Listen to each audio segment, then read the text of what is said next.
बे बावैसो सान सिगां दंफां हमनायनि लोब्बानि पारपासै आंनो सोंनाय हिसाबै बे थांनाय बुधबार खालि बे घटना जादों नङा होमबा बेयाव आंखौ सासे मानसिया बिथोन होनायलाय नोङो मोनसे खामानि मावदो हायोबा आदा होननायाव आङो मा खामानि होनना आं बुंनाय जादों सासे मानसिखौ बियो होनदों नों दंफांखौ हाहैल' हानानै नों उन समाव लायनाय टाइमावल' नों देखायहै जेबो गिनांगौ गैया डिपार्टमेन्टनि मानसियानो लायगोन होननायाव अबे डिपार्टमेन्ट होननायाव आं बुंनायाव बिसोरो बुंहरदों आंखौ सासे मानसिया सान्तिपुर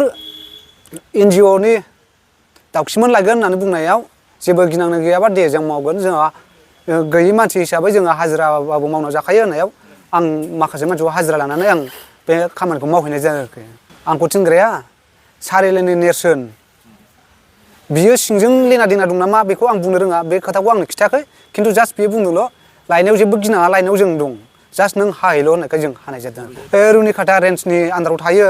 बे दाउजेन गन्थं होननायाव गोबोरनि साहा बे गुगुनि दैलामनि सोनाबजों क'क्राझार डिस्ट्रिक्ट गोलैयो बे जायगायाव हाहैनाय जादों आरो दंफाङा सेरफां ओमफ्राय हाथिफायला मथा मथि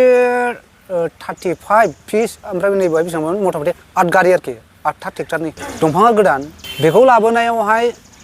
गाव जाय मानसिया आंखौ बिथोन हरदों बे मानसिया गाव थाङाखै सासे मानसि थांदों बे मानसिया आंखौ देखायनो थिननायाव माने आंबो लेबारसो थिनहरनाय नालाय आं बे सासे मानसि थांग्राखौ आङो लेबार हमनो थिनहरदों बे मानसिया देखायनानै सानसेखालि फार्स्ट नुबोयैयाव सेकेन्ड टाइमाव नायबावनानैहाय बिनि अखानायै बिसोरो सानथाम थानानै लायदों आरोखि बे मालखौ दंफाङा गोथां बायनाय गैया सिदा दंफां औ गोथां डाइरेक्टखा लायनायावथ' आं थाङासै जेन'बा जास्ट जेन'बा बै हाजिरा जाय मानसिया दंफां नुदों बे मानसिया बे बोरायखौ देखायहैदों आरोना बोराया देखायनानै गारिखौ गावसोर सोरनाव कालेक्ट खालामखो बे बोराया ट्रेक्टरखौ लानानै लायदों लायनाय समाव दाउखिमोन दङ आं बेखौ नुवाखै खिन्थु आंनि लेबारफ्रा बुंदों दाउखिमोन थांदों होननानै दाउखि दामफ्ला ओमफ्राय दैमोना आं बिसोरखौ सिनायो बिसिनि स्टाफनिफ्राय सान्तिपुर स्टाफनिफ्राय थांदों आरोखि NGO नि दानि NGO फेरेंगानि NGO नि बेखौ जेबो खिथायाखै जास्ट बुंदोंल' जेबो गिनाङा होननानै बुंदों